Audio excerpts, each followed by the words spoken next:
Bienvenidos al cuarto intermedio del programa del Colegio de Abogados. Roque, bienvenido. Bienvenido, Gonzalo, muchas gracias. Es una nueva edición del cuarto intermedio, el programa del Colegio de Abogados. Así es, ¿qué programa que tenemos hoy, no? Sí, muchos temas vamos a tratar.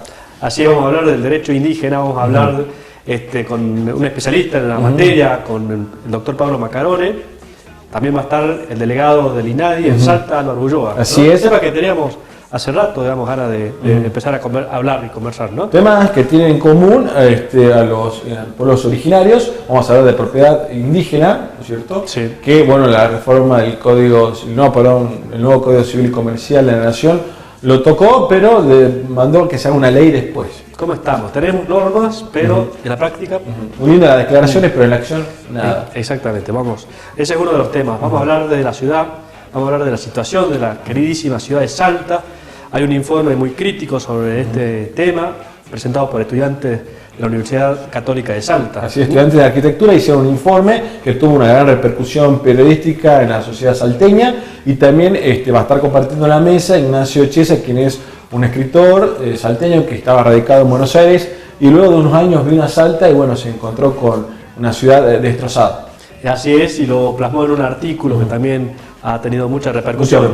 ¿Qué les pasa a los salteños? ¿Qué nos pasa? ¿Qué nos pasa? Y además también le invitamos a todos los jubilados que están viendo este programa, a aquellas personas que también tengan familiares jubilados, que prestan atención a este programa también, porque vamos a tener un bloque específico en el cual vamos a hablar de los proyectos respecto a los jubilados, ¿no es cierto?, los proyectos nacionales.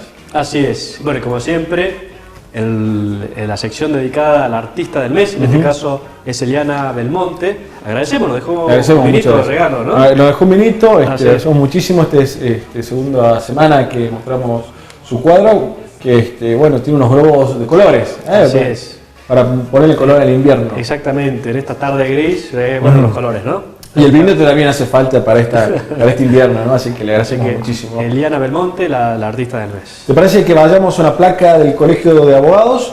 El consultorio gratuito, como siempre decimos en este espacio, si tiene alguna duda, algún problema, consulte primero y siempre con un abogado matriculado en el Colegio de Abogados de Salta. Placa y comenzamos el programa.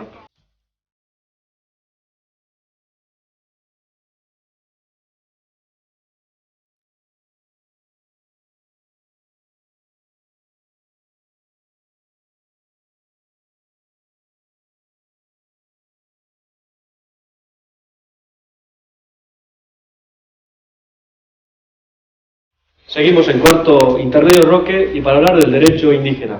Así es, Gonzalo, un tema siempre con muchas aristas, ¿no es así? Un tema que tiene también una actualidad por una desgracia que ha sucedido en nuestra provincia, y un tema también que, para finalizar, que no sabemos cómo se va a terminar desarrollando, ¿no?, en un futuro. Así es. Para hablar de este tema hemos convocado al doctor Pablo Macarón. Pablo es doctor en Derecho Privado. Su tesis ha sido justamente el derecho de la propiedad indígena, así que vamos a hablar del tema del derecho de la propiedad, ¿no?, indígena. Y está también con nosotros el doctor Álvaro Ulloa, es delegado del INADI en Salta. Bueno, y en estos días una denuncia contra 4 ministerios de la provincia de Salta por una situación de discriminación sistémica, como ha mencionado Álvaro, ¿no? ¿Qué tal? Buenas tardes. ¿Qué tal? ¿Cómo están? Muchas gracias. No, gracias a ustedes.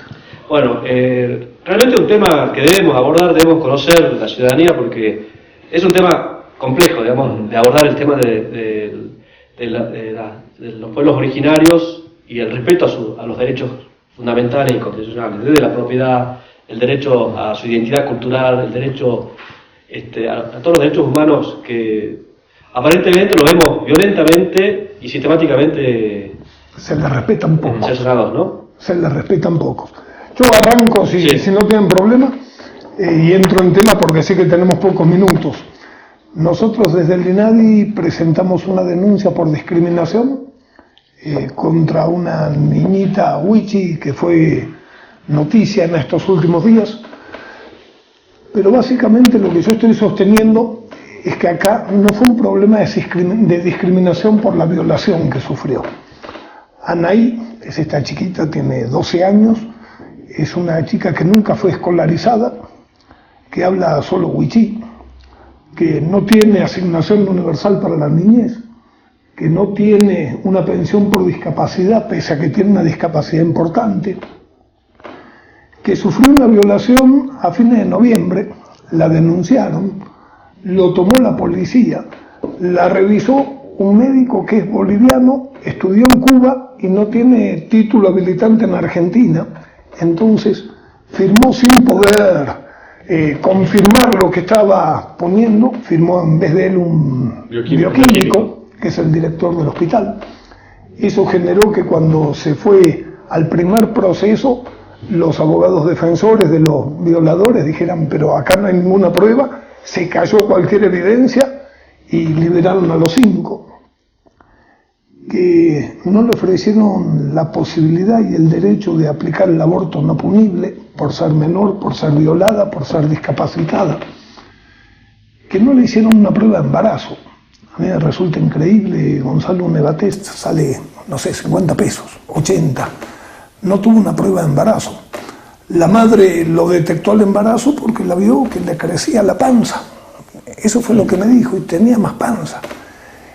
Que esto fue escrito en el diario El Tribuno el 10 de diciembre, una noticia importante, desde el 10 de diciembre hasta hoy, hasta hace 10 días, sí, no fue nadie a verla, ni de salud pública, ni de derechos humanos, ni de asuntos indígenas, ni de primera infancia. Y el Ministerio Público, la asesoría de incapaces, no fue nadie. La Defensoría Civil. A ver, sí, el fiscal la citó un par de veces y después se terminó la historia. Que el diputado Villa el 11 de abril presentó en Asuntos Indígenas, en el Observatorio de la Mujer y en Derechos Humanos, una nota denunciando el hecho y pidiendo que vaya alguien, y que nunca fue nadie igual.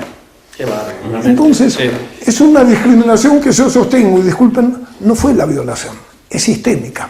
La violación desnudó todo la falta de derechos que tiene esa chica y esa comunidad, el absoluto desamparo.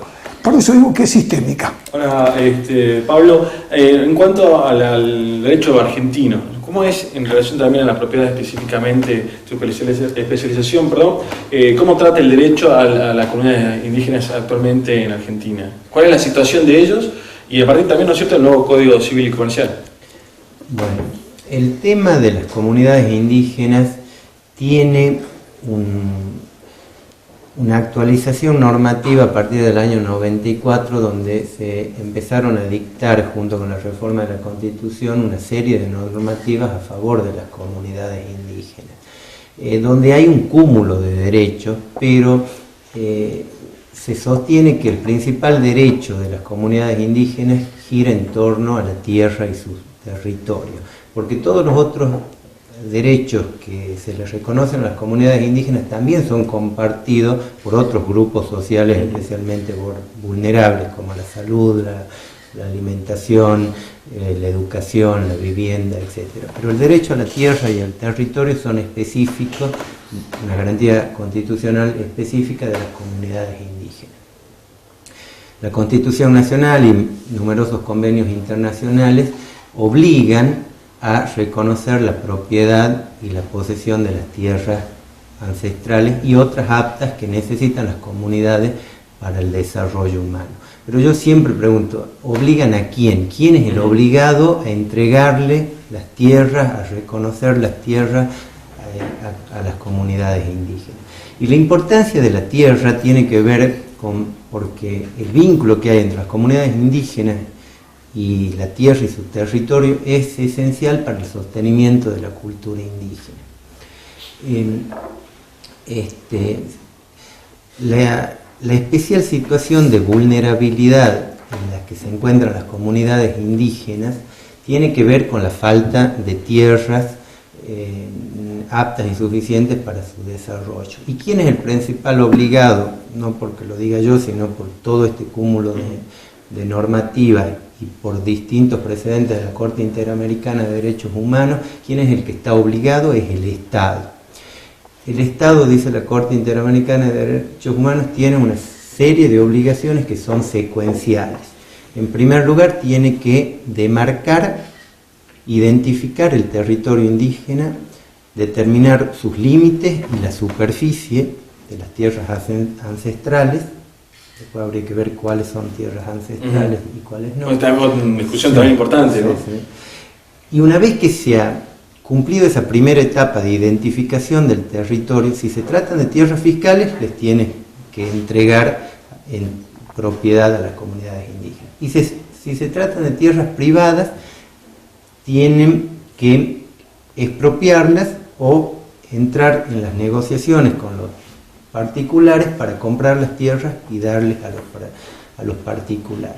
Y ahí se produce el conflicto social, porque el Estado no está cumpliendo acabadamente esa obligación que pesa en cabeza de ellos y lo traslada en el campo de batalla, en la lucha entre particulares y comunidades indígenas. Quizá en algún momento el INAI, que es el Instituto Nacional de Asuntos Indígenas, vino y hace demarcaciones de territorios indígenas donde hay muchas propiedades privadas reclamadas por las comunidades indígenas, le dan una suerte de croquis o de bosquejo, y ya las comunidades indígenas creen que tienen por sí mismos el derecho de reclamar esas tierras y que el particular está obligado a darle gratuitamente. Por eso es que no se va a solucionar el conflicto si no se cumple esa segunda etapa, luego de identificar, de expropiar o de comprarle a los particulares. Y nuestra provincia es una provincia que tiene mayor cantidad de comunidades indígenas reconocidas. Es Salta, Chaco y Jujuy son las provincias con mayor conflicto en materia de comunidades indígenas. Y algo que quiero decir, y que siempre lo digo, el Estado tomó la decisión de mantener la cultura indígena porque ha dictado sus leyes y porque considera que manteniendo la cultura indígena se conservan el medio ambiente, se conservan los bosques nativos, se conserva el agua, la flora, la fauna. Una decisión que ha tomado el Estado argentino y en consecuencia lo hemos tomado todos los argentinos. Y por eso, si es que decidimos conservar la cultura indígena, esa decisión tiene que estar en cabeza de todos los argentinos. No podemos hacerlo caer en cabeza de un solo particular que es el que tiene el conflicto, porque es el vecino o porque justo es la tierra que reclaman las comunidades. Si se quiere conservar, que se conserve a costa de todos, indemnizándolo, expropiándolo y dándole una solución. Si no, hay procesos que duran 30 años, 40 años, el Estado se mantiene al margen y se producen los conflictos entre el Estado, entre el particular y la comunidad indígena, y hay casos que puedo citar de 30 años que no tienen una solución. Y la Corte Interamericana de Derechos Humanos ha dicho que si no se le dan esas tierras van a seguir en esa situación de vulnerabilidad y van a depender exclusivamente de la asistencia del Estado, que nunca alcanza, de los planes sociales que nunca alcanzan para lograr la cultura indígena, que está basada en la autosustentabilidad y autosostenimiento, y viven de los planes sociales, que es totalmente ajeno a la cultura indígena, y terminan viviendo la miseria. Es muy interesante lo que plantea Pablo, y me quedo, digamos, con esa relación que hacía entre el vínculo de los pueblos originarios y la tierra, digamos, como ese vínculo que hace posible que la cultura viva, continúe, y que se puedan desarrollar como personas, ¿verdad? Y justamente vemos la negación de este derecho como en definitiva también repercute en la negación de los otros derechos. El derecho a la vida, a la salud, el derecho a la calidad de vida, el derecho al respeto de su identidad cultural. Déjame meter baza, porque hasta ahí hay una restricción de derechos importante. Yo lo escuché con mucha atención y él planteaba la necesidad de preservar la cultura indígena a través de la tierra y preservar o conservar, creo que usaste la palabra, Pablo, los montes, la tierra, el agua. Eso va en contra de la verdadera conservación. O sea, conservar es cuidar y es poner mucha plata para conservar. Conservar no es dejo la tierra ahí. Del momento en que le das la tierra y viven adentro y llevan sus animales adentro, no conservas. O sea, se sufre el proceso de degradación y de deterioro. Por eso es que realmente cuando se trata el tema aborígenes se lo trata muy por encima. Viene un gobierno y dice, les di 3.700 hectáreas, cumplí. No cumpliste. Claro. Entre 1.700 hectáreas, primero que no vivís. Esa es la verdad, porque son una comunidad importante, no es una persona. Segundo, que lo que él está planteando con mucho criterio, no lo podés hacer. Por eso terminan viviendo los planes sociales. Vos no podés conservar y al mismo tiempo vivir de. Es imposible. Entonces terminan viviendo los planes sociales. Acá ha habido sistemáticamente una restricción de derechos a los pueblos originarios. Es sistemático. Pasó en el caso de Anaí, pasa que no tienen agua potable, pasa que no acceden a la tierra, pasa que cuando acceden a la tierra, pero no hay que tocarla porque es roja, está pintada de color rojo, digamos. Sí. No la pueden tocar, no le pueden poner vacas, no le pueden poner una cabra, no puedes cortar un árbol, Gonzalo. Entonces termina siendo una falacia donde todos nos quedamos contentos. Le dimos la tierra, chao. Le dimos los planes, pero no le diste Estado. Teníamos miles de millones en fútbol para todos, pero no teníamos un plan de bosques que le dé la plata para cuidar los bosques. Ahora, el Estado ausente, digamos. No, claro que es el Estado ausente donde hace falta, ¿no? Y en relación al derecho comparado, ¿no es cierto?, en nuestro país está bien posicionado, está actualizado, al menos normativamente, y bueno, las medidas políticas poco a poco se van a ir, calculo yo que estamos todos ayornando, ¿no es cierto?, a las declaraciones y a la normativa que vamos creando nosotros mismos. Sí, el Estado argentino ha avanzado mucho en materia de aprobación de leyes y convenios. Por ejemplo, el convenio 169 de la Organización Internacional del Trabajo es el que más profundiza sobre la temática indígena, que es un instituto de derecho laboral, pero se metió en el ámbito de la propiedad indígena, porque las comunidades indígenas eran muy vulnerables a la explotación social. Pero ese convenio que le asigna muchísimos derechos a las comunidades indígenas solo ha sido aprobado por 22 países de los 198 que conforman las Naciones Unidas. Cuando se le preguntó a Estados Unidos, al embajador de Estados Unidos, por qué no aprobaba ese convenio, decía porque era de imposible cumplimiento. Tenían que dar más o menos la mitad del territorio norteamericano para poder cumplir con la normativa. Al contrario, Argentina aprueba, pero luego falta la etapa de cumplimiento. Tienen muchas normativas, pero quedan en aspiraciones, como a las instancias de las declaraciones de derechos humanos, que no obligan, sino que es un anhelo. Esa inspiración. El gran problema argentino, ¿no? Claro. Tenemos las leyes, pero nos falta aplicarlas. Pero si es algo, Argentina es el único país del mundo que firmó todos los protocolos de derechos humanos del mundo. Todos los convenios y todos los tratados, el único país que firmó todos es Argentina, porque no los cumple. Exacto. Esa es la diferencia. Es fácil firmarlo, meter el gancho. Hablábamos de la última reforma constitucional del 94, ya han pasado 32 años, digamos, y tenemos ahí el derecho y seguimos ahí reconocido y estamos ahí. Perdón, sí. El Código Civil y Comercial, el proyecto contemplaba un capítulo extenso sobre la problemática indígena, pero fue eliminado, lamentablemente, porque yo creo que iba a ser el tema del derecho al agua también tan de la mano, ¿no? Sí. Y manda en la normativa complementaria, es decir, que se va a regular por una ley especial que se dictará en el futuro, que bueno, hasta ahora no se ha dictado. Pero es una ley que dice que van a hacer una ley. Exactamente. La denuncia que hiciste, Álvaro, es muy fuerte, digamos, y realmente ojalá que sea un clic para un cambio. ¿Qué respuesta has tenido del gobierno de la provincia? Te cuento, vos sabés que el INADI no es sancionatorio. No. Punto número 1. Sí, Entonces yo presento una denuncia pidiendo un dictamen de discriminación. Denunciamos 4 ministerios, creo que te conté: Derechos Humanos, Salud Pública. Derechos Humanos está al frente Pamela Caletti. Pamela Caletti. Sí. En Salud Pública está Villa, creo que se llama.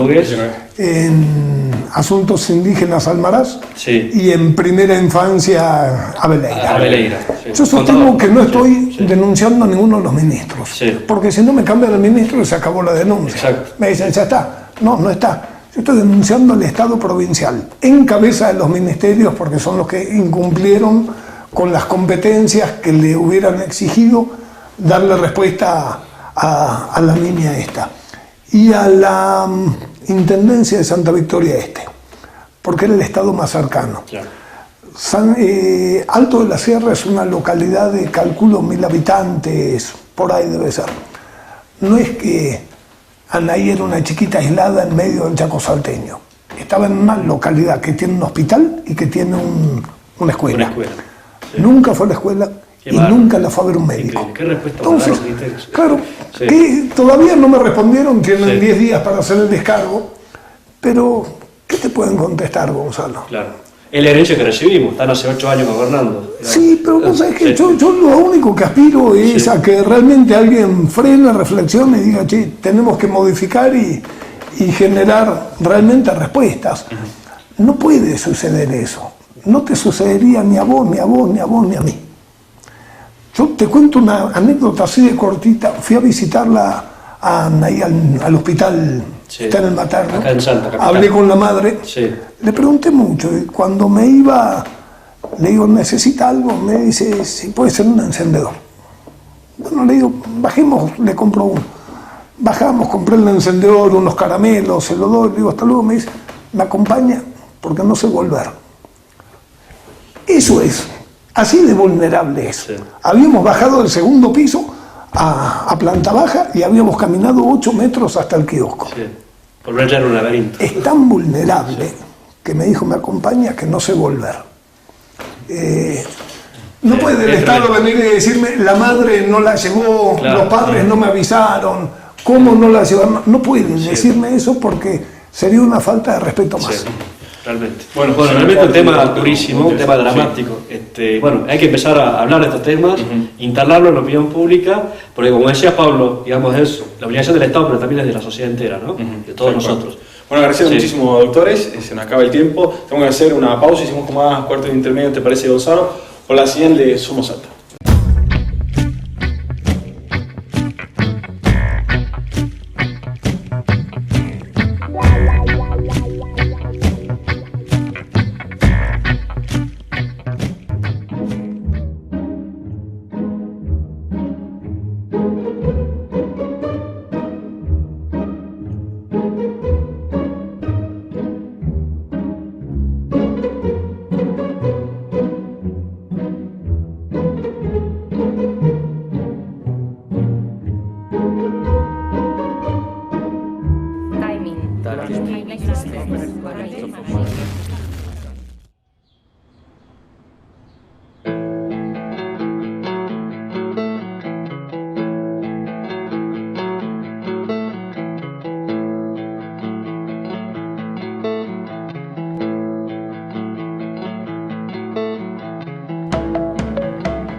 Cada noche nace en ti una New Woman.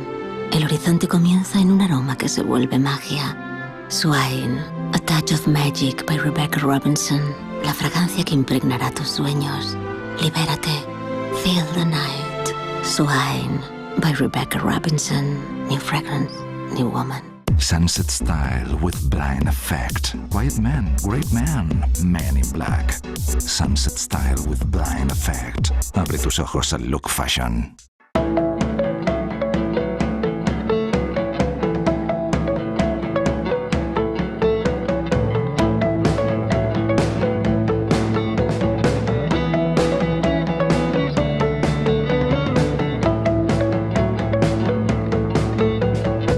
Swine by Rebecca Robinson. El perfume cuyo nombre en inglés te dice que huele a cerdo, pero como estaba en inglés, te olía a swine. Una fragancia granja de cerdos que penetra hasta en your dreams. Swine suena muy bien, pero huele muy mal.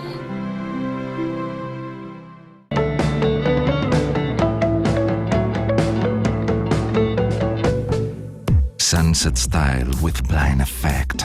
Las únicas gafas que no te dejan ver nada. Oscuras, como todas esas palabras en inglés puestas allí solo porque se escuchan en inglés. ¿Lo veías claro? Great Man? Ok, ya no. Sunset Style with Blind Effect. Suena muy bien, pero se ve muy mal.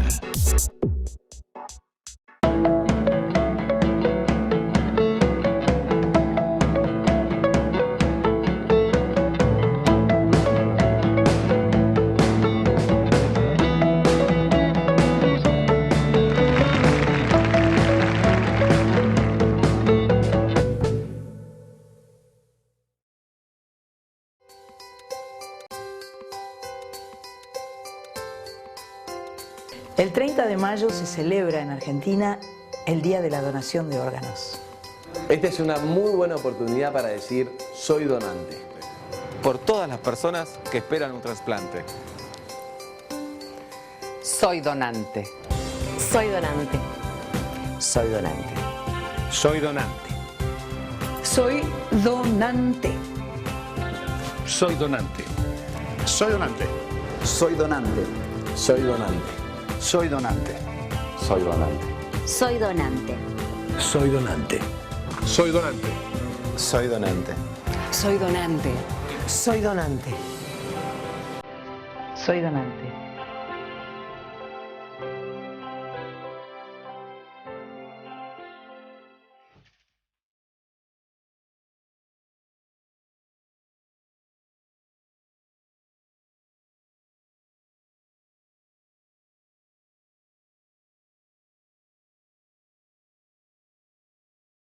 Seguimos en cuarto intermedio, Roque, Derechos Previsionales. El tema, vamos a hablar de las novedades que el Estado Nacional le ha dado a los jubilados en las últimas semanas. Tal cual, bueno, hablamos de los sectores vulnerables de nuestra sociedad, ¿no es cierto? Bueno, tenemos jubilados también que, con ciertas medidas que se están tomando hace bastantes años ya, son sectores que están, de cierta manera, teniendo beneficios, pero al mismo tiempo queda un gran sector vulnerable. En definitiva, digamos, quienes han trabajado y han hecho sus aportes siempre, digamos, llegan a la jubilación, que teóricamente jubilación es júbilo, ¿no? Es alegría y demás. Tienen que reclamar porque el Estado no les paga lo que les corresponde y demás. Así es, también con solo el hecho de trabajar y haber ido tantos años, con el aporte de impuestos, ¿no es cierto?, y con el consumo, por ejemplo, del IVA, que con esa parte también se integra lo que van a ser los aportes de los jubilados, también fue un aporte. Exactamente. Está con nosotros Julia Tollos, especialista en Derecho Previsional. Julia, ¿qué novedades tenemos? ¿Cómo se está implementando este anuncio que ha sido realmente muy esperado por los jubilados, ¿no? Que se paguen sus deudas. Muchos juicios que llevan 10, 12, 15, 20 años a lo largo y lo ancho del país, ¿no? Bueno, mira, el proyecto en realidad cuando uno se pone a leerlo tiene 92 páginas, ¿sí? Sí, extensísimo. Extenso. Las primeras 3 hojas habla de los fundamentos, de la importancia de actualizar los juicios de los jubilados.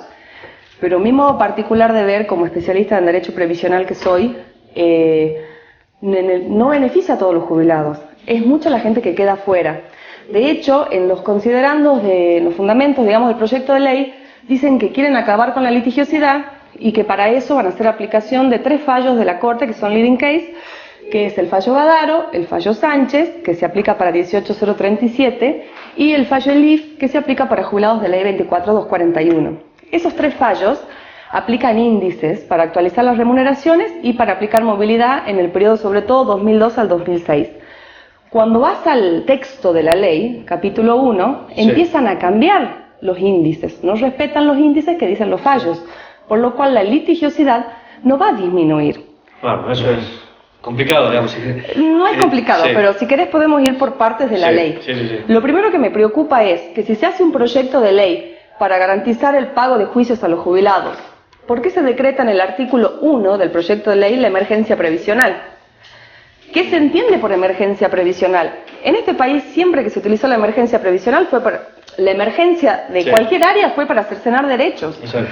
Y lo primero... Y vivimos en emergencia.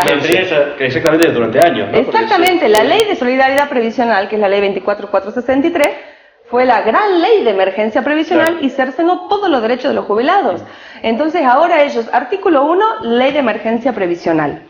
Luego hace referencia a quiénes son los jubilados que entran, que ahí es bastante ambiguo y yo creo que este proyecto adolece, por lo menos en la parte previsional, de técnica legislativa, porque deja muchos puntos al azar. Por ejemplo, dice que se va a aplicar o que se va a recomponer el salario, la jubilación, perdón, de los jubilados de ley 24241 y 18037. Yo quisiera saber qué pasa con los jubilados provinciales que se jubilaron antes del 96 en varias provincias que transfirieron su caja a la nación en virtud del Pacto Económico, Social y Político, de la antigua emergencia previsional del año 93 otra emergencia previsional. Eso no está especificado. ¿Qué lo vamos a dejar sujeto a la reglamentación de ANSES? ¿Por qué? Si va a haber un proyecto que esté establecido, que sea integral, que entren todos los jubilados que hasta el año 96, se habían jubilado con una ley de origen que decía que se iba a respetar el 82% móvil, o el 100% móvil, o el 75% móvil. Luego, cuando se firma este pacto social y económico, dice que se respetan los derechos adquiridos, por lo cual, ¿qué se entiende? Que se va a seguir con esa movilidad. Luego se dicta la ley de emergencia previsional y se dice, no, mejor ustedes siguen por la ley común de movilidad, como todos los jubilados, por lo cual ahí se empezaron a aplicar los aumentos generales.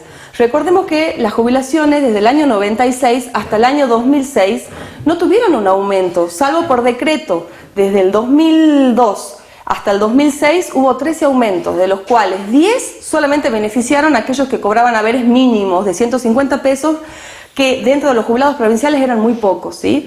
Entonces, por eso se dicta el fallo Badaro, que aplica movilidad del 2002 al 2006, que es el criterio de la Cámara Federal de Salta para nuestros jubilados. Bien, doctora, para aquellas personas que están viendo, que bueno, muchos jubilados también, muchos familiares también que están jubilados, vos decías, bueno, que quedan muchos jubilados afuera, mencionabas este caso en particular. ¿Qué sucede con aquellos, no sé si lo contempla este proyecto, respecto a aquellos jubilados que fueron parte de las jubilaciones privadas, ¿no es cierto? De FJP, de FJP. Están específicamente excluidos. Sí, aquellos casos que tienen particularidades de AFJP. Bueno, al parecer entrarían aquellos que accedieron a la jubilación ordinaria, por el cual se redeterminan sus remuneraciones. Pero ¿qué pasa con aquellos que dentro de su jubilación optaron porque la parte aportada con posterioridad al 94 y habían adherido a una renta vitalicia?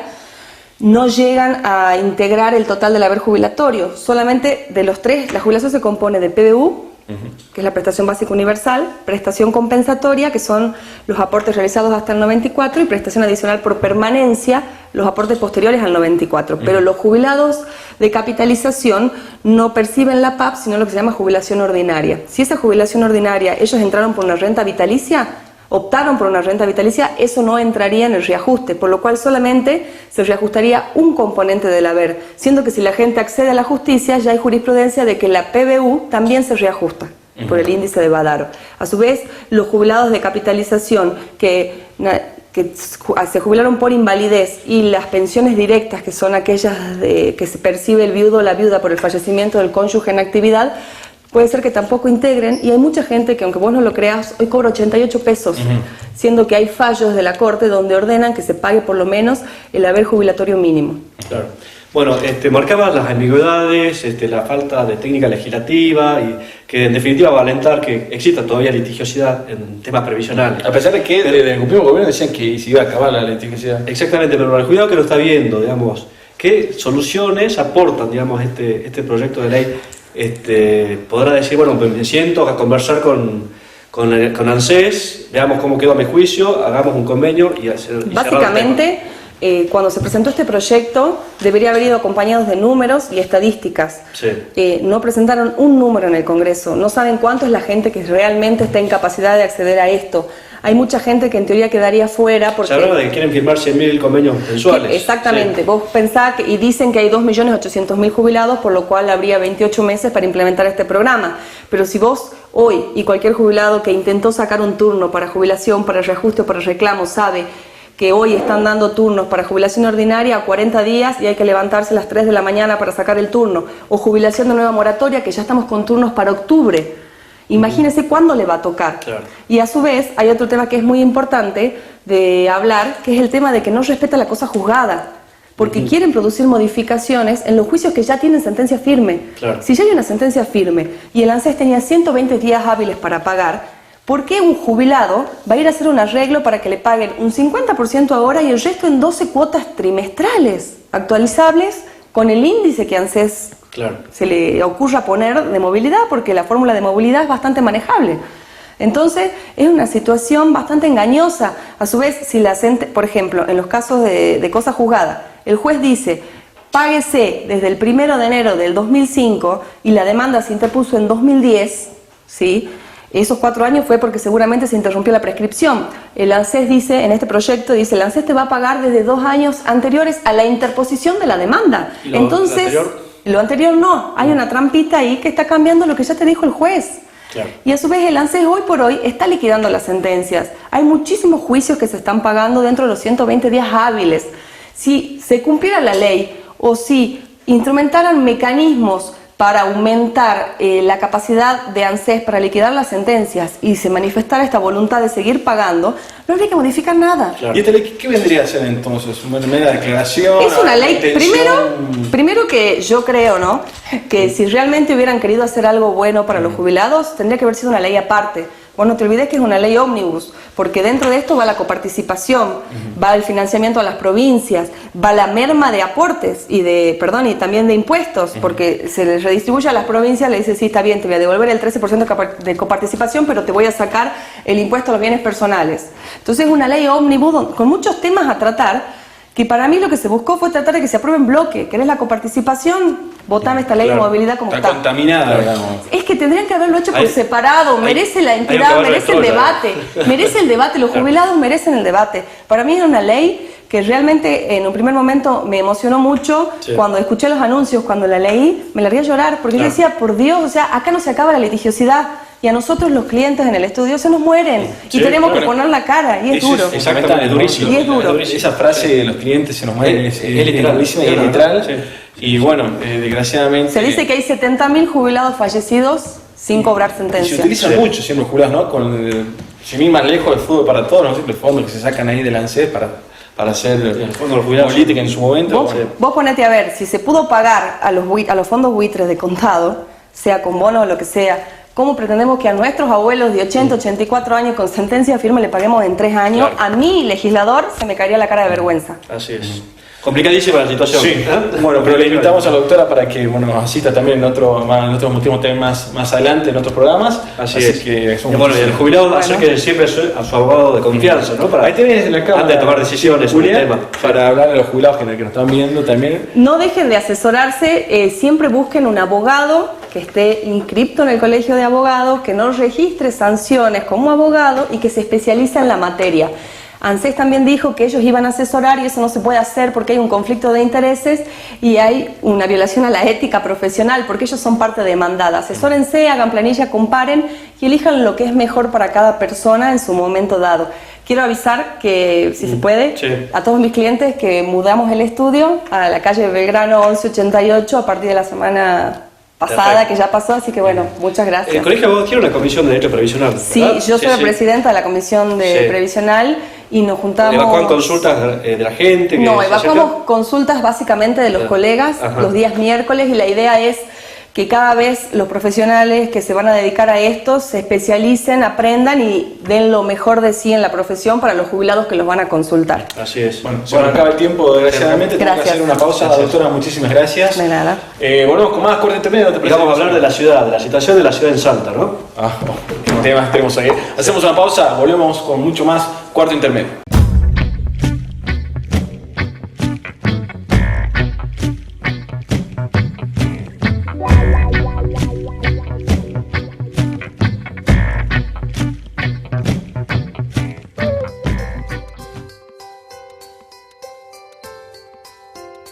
El 30 de mayo se celebra en Argentina el Día de la Donación de Órganos. Esta es una muy buena oportunidad para decir soy donante. Por todas las personas que esperan un trasplante. Soy donante. Soy donante. Soy donante. Soy donante. Soy donante. Soy donante. Soy donante. Soy donante. Soy donante. Soy donante. Soy donante. Soy donante. Soy donante. Soy donante. Soy donante. Soy donante. Soy donante. Soy donante.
Cada noche nace en ti una New Woman. El horizonte comienza en un aroma que se vuelve magia. Swine, A Touch of Magic by Rebecca Robinson. La fragancia que impregnará tus sueños. Libérate. Feel the night. Swine by Rebecca Robinson. New fragrance, New Woman. Sunset Style with Blind Effect. Quiet Man, Great Man, Man in Black. Sunset Style with Blind Effect. Abre tus ojos al look fashion.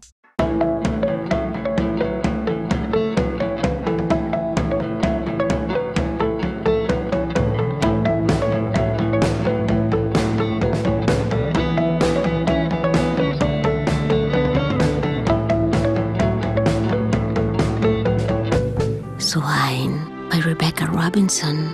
El perfume cuyo nombre en inglés te dice que huele a cerdo, pero como estaba en inglés, te olía a swine. Una fragancia granja de cerdos que penetra hasta en your dreams. Swine suena muy bien, pero huele muy mal.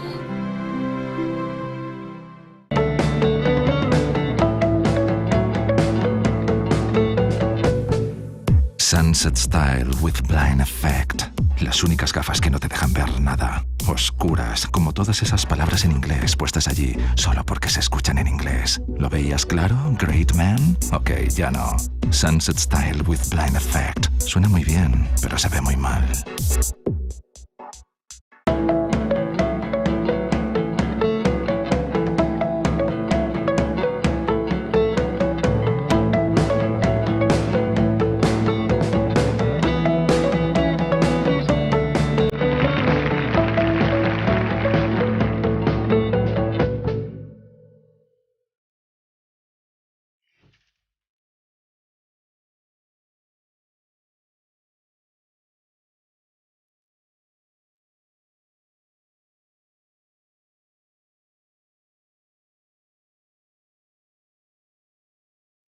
Seguimos en cuarto intermedio y creo que para tratar un tema que hemos tratado en varias oportunidades en el programa, ¿no? Nuestra querida ciudad de Salta. Nuestra queridísima y muy noble ciudad de Salta, La Puñada. Y la situación de la ciudad de Salta. Digamos. Así es, Gonzalo, por eso hemos armado una mesa con estudiantes de arquitectura y con un escritor, con Ignacio Chesa, por dos artículos que justamente los acá presentes fueron notas resonantes en toda la sociedad salteña. Sí, por ejemplo, la nota de opinión, ¿qué nos pasó a los salteños? Ahí estamos viendo en pantalla la ilustración. Sí.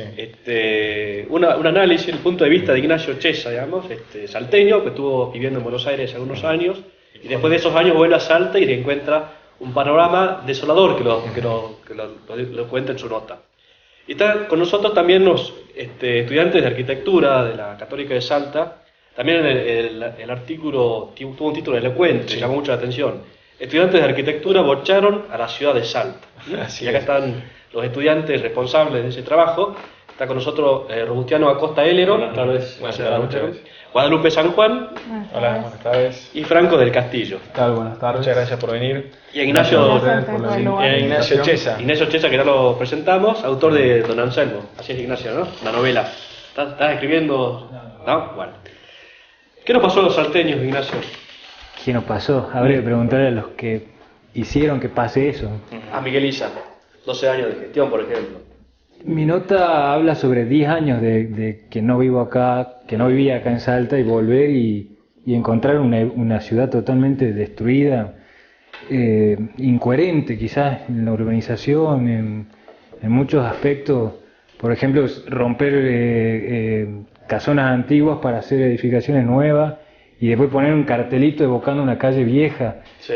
O sea, cosas, no sabemos hacer rotondas. Incongruente, decimos, destruimos, pero evocamos nuestro pasado y... Exacto, o sea, una incoherencia total que vos decís, ¿dónde está la gente que tiene que hacer la planificación urbanística? O sea, la ciudad está creciendo sobre la ciudad de hace 200 años.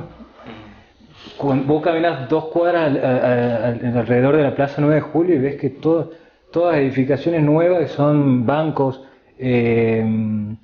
cosas capitales, ni siquiera son salteños, todo caja de zapato, una cosa cuadrada, el casco histórico cero, nada de criterio en cuanto a seguir una línea.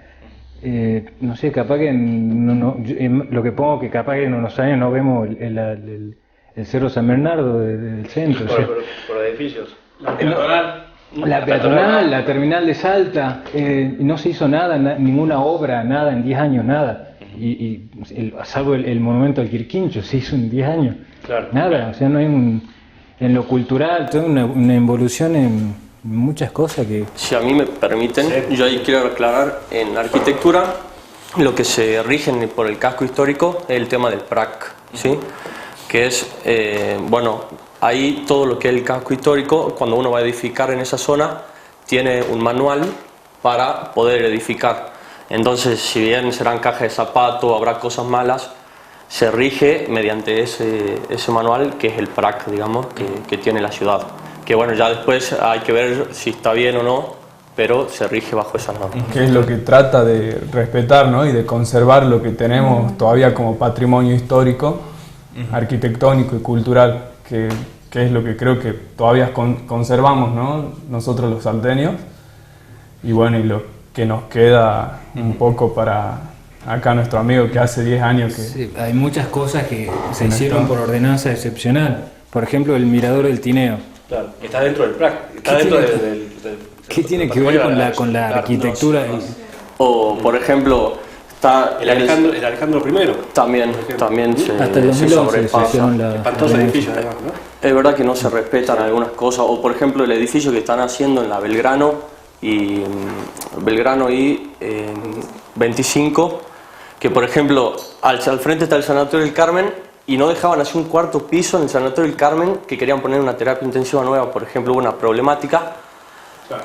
Pero no, al frente pueden encontrar un edificio de 13 hasta 15 pisos, monumental, y bueno, son cosas que en realidad están mal. ¿Cómo se va a dar prioridad a construir un edificio y no a ampliar un sanatorio, por ejemplo, ¿no? Es alentador saber que estudiantes de arquitectura, futuros profesionales que van a trabajar y van a tener que trabajar, digamos, para que la ciudad, digamos, sea una ciudad linda, como nos gusta decir a Salta, se preocupen por estos temas. Y ustedes han trabajado, han realizado talleres y han realizado un diagnóstico de la situación de Salta.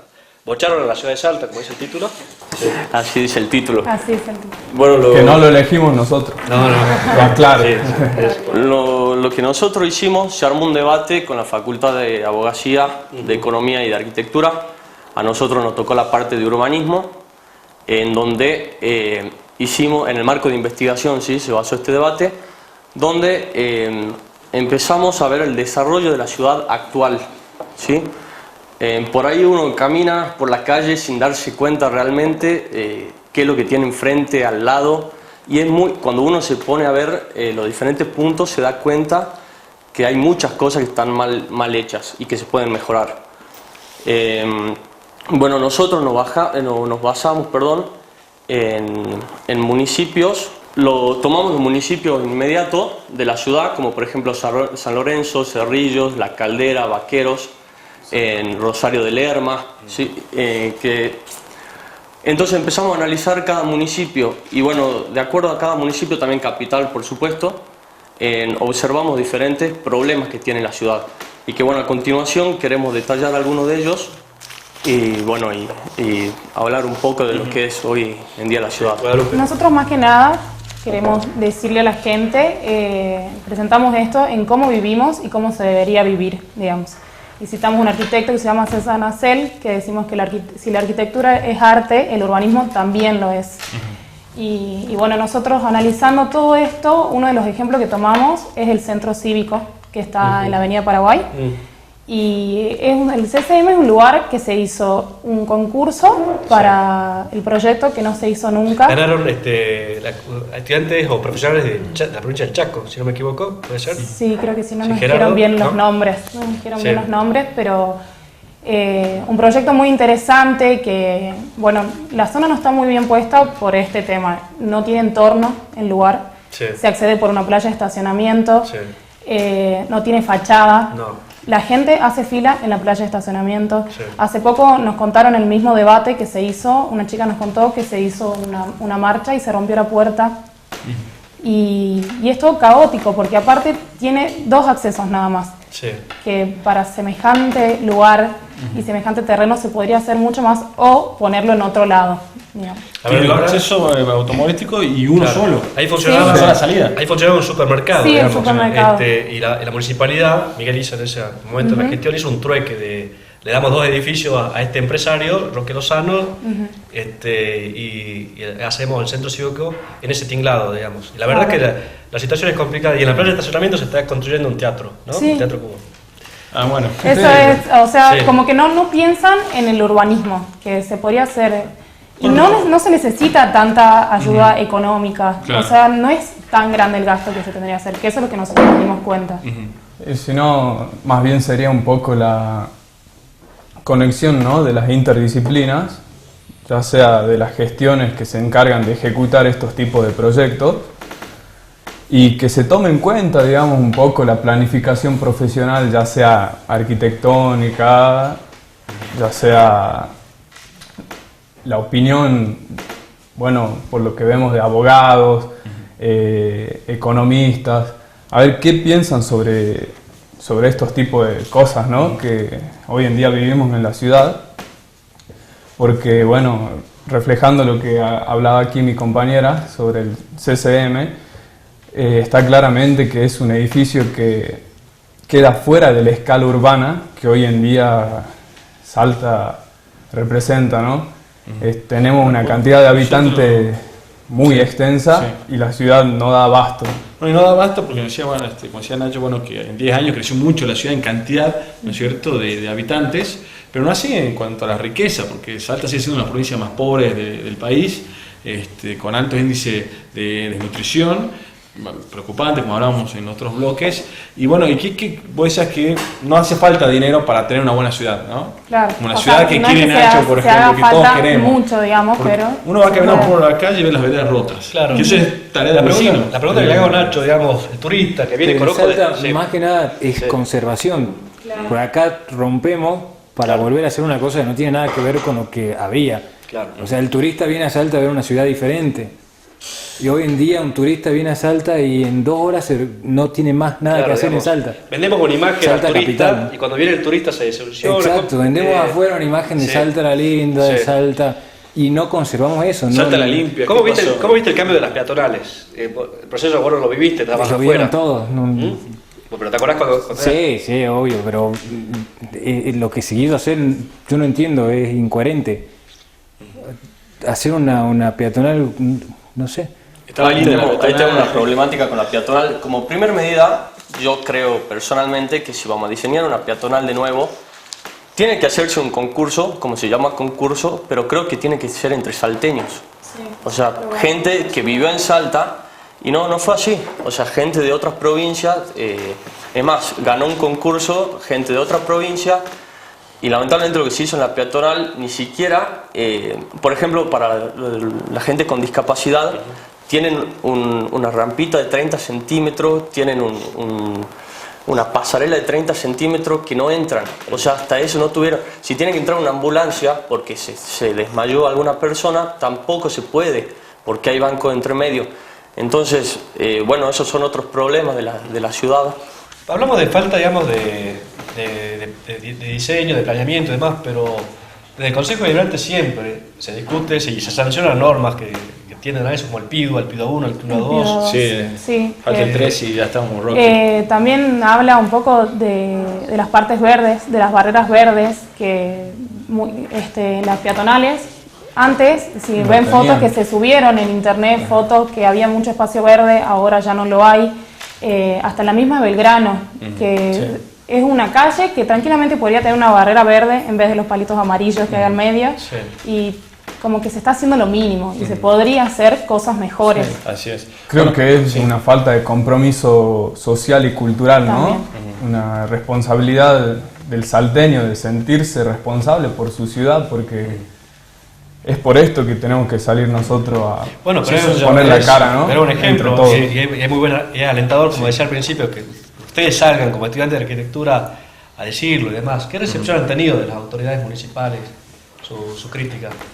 La verdad que eso nosotros no tuvimos ninguna repercusión, pero sí creo que que fue bueno o es bueno que se vea, digamos, la situación actual. Creo que así como el gobierno, los municipios y todos los salteños debemos poner un granito de arena para mejorar día a día lo que es la ciudad. Salta, yo creo que es una de las ciudades más lindas de la Argentina, y creo que si realmente luchamos día a día entre todos, puede llegar a ser una ciudad, la ciudad más linda de la Argentina. Sí, porque aparte estamos dentro de las 100 ciudades en el mundo aptas para habitar, ¿no? Para elegirla como para vivir. Y como recién decía mi compañera, que a veces no hace falta una ayuda económica gigantesca. ¿A qué nos referimos con eso? Que primero, respetar al lado, respetar al peatón. Segundo, si uno necesita tener un chicle, un papel, un cigarrillo, hay cesto de basura. El transporte público, nosotros como estudiantes tenemos el transporte público, que es algo que hay que valorarlo. Creo que la gente no lo valora, poder ir de una punta de la ciudad a la otra gratis, y eso es algo, la verdad, espectacular para nosotros los estudiantes. Entonces empezar a valorar y querer a la ciudad, si uno empieza a querer a la ciudad, realmente vamos a mejorar y vamos a tener... le agradecemos muchísimo. Se nos está acabando el tiempo, desgraciadamente se nos va el tiempo, se nos va el programa. Agradecer muchísimo a los chicos. Así que nosotros bueno, nos despedimos ya. Nos despedimos, están los artículos en internet, así que lo invitamos a que lo hagan. Por último, última cosita, recalcar, ¿no? Que las planificaciones, las ideas, las ganas están. Solamente que pedir, ¿no?, a todos los salteños que se nos tome un poco más en cuenta para que se refleje a la hora de ejecutar, ¿no? Claro, te referías a la facultad, digamos, que la facultad de arquitectura sea tenida en cuenta. Para que se refleje en la parte realidad. social también. Sí. La parte social también. Bueno, nos tenemos que ir, Gonzalo, pero déjame agradecer a los amigos de Inolvidables, como siempre, nos acompañan y nos agasajan con su excelente catering. Le damos un abrazo muy grande. Nos vamos, Gonzalo, hasta la semana que viene. Hasta la semana que viene. Esto fue Cuarto Intermedio, el programa del Colegio de Abogados.